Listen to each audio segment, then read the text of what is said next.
వరుస సెలవులతో బెజవాడ పుష్కర ఘాట్లకు వస్తున్న భక్తుల రద్దీ పెరుగుతోంది. నిన్న పల్చగా కనిపించిన పుష్కర ఘాట్లు ఇప్పుడు సందడిగా మారాయి. పెద్ద ఎత్తున భక్తులు పుణ్యస్నానాలు ఆచరిస్తున్నారు. మరిన్ని వివరాలు మా రిపోర్టర్ మధు అందిస్తారు.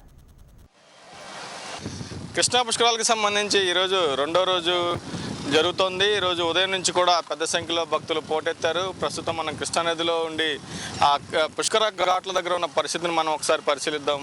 మొత్తంగా ప్రస్తుతం మనం ఈ దుర్గా ఘాట్ దగ్గర ఉన్నాం. దుర్గా ఘాట్ దగ్గర ఉన్న పరిస్థితిని మనం చూస్తూ ఉన్నాం.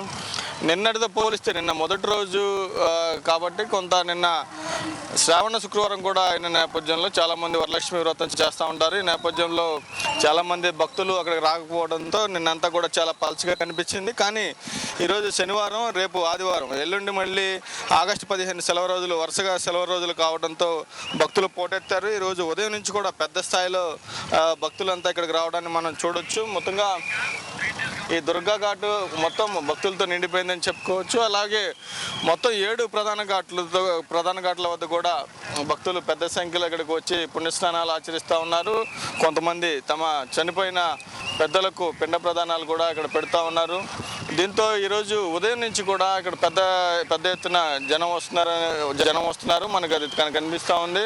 చాలామంది కుటుంబ సభ్యులతో రావటం, నేరుగా నిన్నటి పరిణామాల దృష్ట్యా కొంత ఇబ్బందులు భక్తులు ఎదుర్కొన్నారు కాబట్టి వాటిని పోలీసు అధికారులు కావచ్చు, మిగతా వారు కూడా ఆంక్షలు సడలించారు. ఆంక్షలు సడలించిన నేపథ్యంలో ఈరోజు దాని ప్రభావం అనేది ఘాట్లలో స్పష్టంగా కనిపిస్తుంది.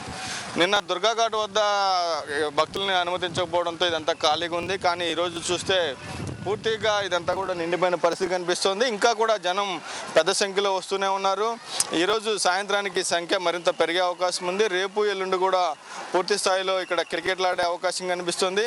ఇప్పటి వరకు నిన్న ఒక్కరోజు మొత్తం మీద 4.5 లక్షల వరకు జనం వస్తే ఈరోజు ఇప్పటికే 10 గంటల ప్రాంతానికే అంతా నిన్న ఒక్కరోజు వచ్చిన జనం వచ్చారు. మొత్తం 3 జిల్లాల్లో కూడా పెద్ద సంఖ్యలో భక్తులు పోటెత్తుతున్న నేపథ్యంలో పోలీసులు కావచ్చు, మిగతా శాఖలకు సంబంధించిన అందరు అధికారులు కూడా అప్రమత్తమయ్యారు. ఎప్పటికప్పుడు పరిస్థితిని సమీక్షిస్తూ ఉన్నారు. మొత్తంగా వచ్చే 2 రోజుల్లో ఈ భక్తుల సంఖ్య మరింత పెరిగే అవకాశం మనకు కనిపిస్తుంది.